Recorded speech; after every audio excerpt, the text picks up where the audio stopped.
Hi guys, welcome to another episode of the Davey Train. Today I'm going to be going over workflow and my system of editing. I've been a professional videographer shooting weddings and corporate events for 12 years now, and I've developed a really quick workflow in this business. We have to be really quick in editing, and that's passed on through my vlogging, that I need to have a really quick turnaround because I have the theory that I don't want to spend all my time editing. I want to be living my life, not editing my life. So today I'm going to show you just little tips and tricks and the whole process of me editing a vlog. So it's going to be centered around mostly vlogging, but it can be applicable to pretty much any kind of video editing. So let's get started.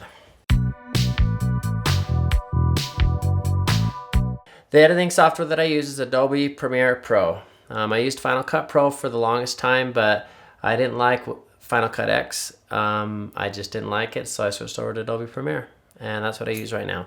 And that's what I've been using for a couple years now. I don't really like that I have to pay a monthly prescription for it, but it is nice always having the latest and greatest software and everything that comes with Adobe Premiere Cloud. So with my vlogging, with the Canon cameras, you have the option to set it up so it makes a folder for each day.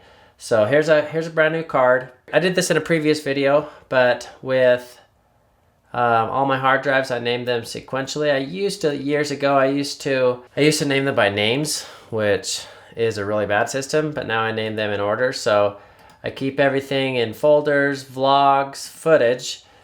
So everything having to do with vlogs goes in the vlog folder. And I have it set up in the order of date modified. So all the latest stuff goes to the top. So footage, I will drag and drop it. This is an older vlog, so I'm not going to actually do it. After I'll drop it in here, I'll make a new folder with just the video clips in it.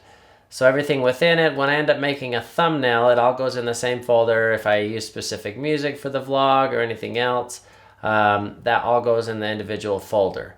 So here's all the past days, all the projects I've been working on, and each one just has anything specific to that project. So let's get into the nitty-gritty of the editing. First of all, you need to know that I have all my shortcuts set up the same way I had them in Final Cut Pro, because that's the way I edited for years, and I'm super fast at it that way. So I kind of just imported all my shortcuts from Final Cut Pro and brought it into Adobe Premiere. So I'm going to show you the most useful shortcuts that I use all the time in editing. Drag and drop it. If I zoom out on my sequence, I don't start a new sequence or even a new project for each vlog. This is a vlog, this is a vlog, this is a vlog, this is a vlog, this is a vlog. Generally, I try to keep my vlogs to 10 minutes. So very first thing, I'll see kind of how much footage I have to work with for the day. I'll use my in and my out, which will tell me how much footage I have. If you can see right here, it's going to tell me from the in between the in and the out how long the footage is. That's 14 minutes. I'll keep setting the out point as I go back. So I get it to 10 minutes. So I know I've got about twice as much footage as I'm going to need for the day. So that's a big indicator on how I'm going to keep how much editing I'm going to do. I'm going to cut a lot out. So I'll set a chapter marker there. M is my shortcut for chapter marker. Then that's going to give me an idea. As I'm going along, I need to know if need to be more strict on the editing. If I have way less footage, I don't need to be as strict. So very first thing, I'll set my in point. Let's clear my in and my out. Right click, clear my in and out. So very first thing, I'll set an in point at the very beginning of the clip. And because the very first few seconds, it's rare, it's never something you can actually use. So I'm going to zoom in. A lot of times I'll use my the audio waveforms. It's going to let me know. Okay, one quick side note I wanted to tell you guys. The very first edit comes in shooting. Every time you turn on the camera, you need to shoot with a purpose. Have an intention. Don't just turn it on hoping something's going to happen. This is the same way I shoot weddings. I'm not rolling unless I have an intention and I know exactly what's going to happen. If there's a big event happening, yeah, I'm filming the whole time, but you need to have an intention every time you turn on that camera. So that's when the first edit happens. If I shoot it's a 24-hour period. We're awake for 12, 16 hours of it. I try to keep it to like 20 minutes of footage. And that's kind of hard sometimes, but you just need to be specific and have an intention every time you turn on the camera. Okay, so back to this. start the clip off. A lot of times I'll use my in and my out point. I'll know that's when I start talking. So these are the main shortcuts that I use: in, out, JKL, spacebar, and delete. So I always keep my hands on the keyboard ready to go. They're generally on the ins and the outs all the time. So at the very beginning of the clip, I'll set an in, and I'll hit the spacebar. I'll use the arrows to get back to where I start talking. Out, delete. The second you see something you want to cut out, that's when you hit your end point.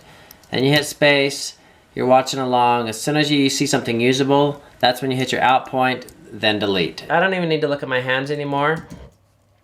I'll go to the next part that I'm gonna need. Most of the time during conversation, I'll listen to it at double time, which the more times you push L, the faster it goes. Double time, triple time, 4 times, 5 times, until it gets through it really fast.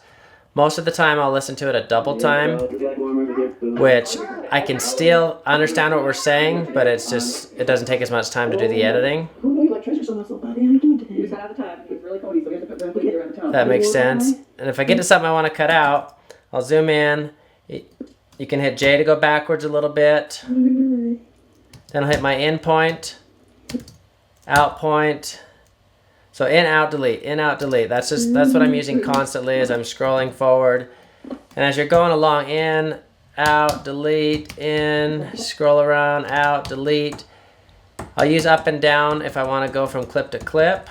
Up and down if I'm trying to look for something. And all along as I'm going, I'm keeping an eye out of when that 10-minute mark is coming up. And I'll go past it sometimes.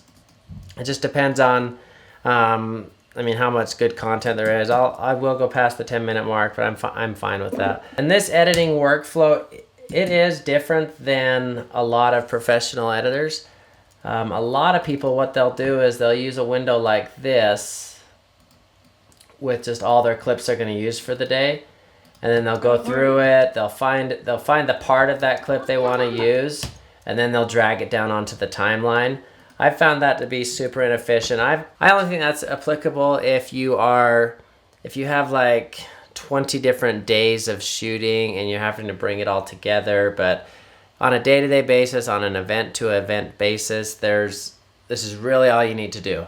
It's just drag it all on the timeline, cut out the stuff, and remember, these are the keys we use: in, out, JKL, space. And it really only takes me about as long as the vlog is to edit it. So if it's a 10 to 15 minute vlog, it maybe is going to take me 20 minutes to edit. Every once in a while I'll do some fancy effects or whatever, but for the most part it's just getting through it, cutting out the boring stuff. And even if you use different software, setting that endpoint, your goal of the length you want the video to be, I think that's so important. Otherwise you can get through it and your vlog can be 20 minutes still and you think it's pretty good footage. But if you have that goal time, like in wedding videos, I have the length of a song, and that's my goal, and I know that I'm keeping it to the length of a song, so I can start being more strict on what I use. But having that end goal of what you want it to be and keeping it as close as that as you can. I've heard of people editing vlogs and watching it 3 times all the way through, and I think that's completely unnecessary. That if you just have that end goal time, all you have to do is watch it through complete once and then maybe skip through to make sure you didn't mess something up, delete something, and that's it. So I'll set it to export, set my in point, my out point. I'll export it. I'll decide on the title of my video before I export it, because I used to decide later, but that ended up being a lot more work. So at the point of export, that's when I decide on exactly what my title is going to be. So I'll get it exporting, and while it's exporting, I pick out my thumbnail, find the best thumbnail according to that title, and while that's exporting, I will go make my thumbnail in Photoshop, make it look real nice, and then so by the time it's done exporting, I'm ready to upload. I've got my thumbnail ready, title. I don't have to think about it. I can just go on with my life, because like I said before, you don't want to spend all your time editing. You want to be living your life, especially as a vlogger. If you're spending 3 or 4 hours a day, it's not even worth doing it. You got to figure out faster ways to do it and get it done. So hopefully this helped you. I know you guys probably aren't all using Adobe Premiere. All I know is anytime I've ever helped somebody with really cheap software, I want to pull my hair out, and it's horrible. So it's worth investing in some decent software, whether it be Final Cut X, iMovie, Adobe Premiere Elements. There's some good options of software, and it's worth the investment. In the time it saves you, the hours and hours it saves you in editing, it'll totally be worth it. So let me know what other kind of videos you guys want to see. If you want to see more editing stuff, if you want to see me go through and edit an actual vlog, I can do that. And let me know what other videos you guys want to see. So if you enjoyed this, if it helped you, give me a thumbs up and comment. And thanks for watching the Davey Train, and we'll see you next time.